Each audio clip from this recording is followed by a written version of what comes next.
નમસ્કાર, real power ન્યૂઝમાં આપનું હાર્દિક સ્વાગત છે। સૌપ્રથમ શરૂઆત કરીશું આજના મહત્વના મુખ્ય સમાચારથી।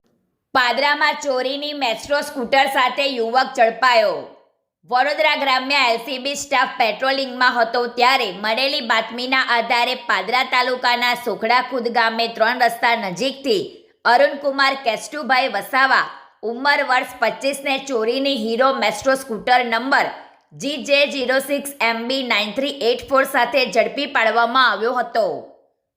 આરોપીએ સ્કૂટર તારીખ 9 માર્ચે પાદરા ખાતે જીવનજ્યોત હોસ્પિટલ સામે પાર્કિંગમાંથી ચોરી કર્યાનું કબૂલ્યું હતું।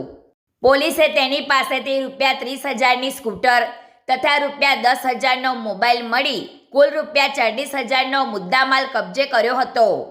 પાદરા પોલીસ સ્ટેશનમાં ભારતીય ન્યાય સંહિતા મુજબ ગુનો નોંધાઈ આગળની તપાસ હાથ ધરવામાં આવી છે। પ્રકાશ પટેલનો report, real power news, Padra.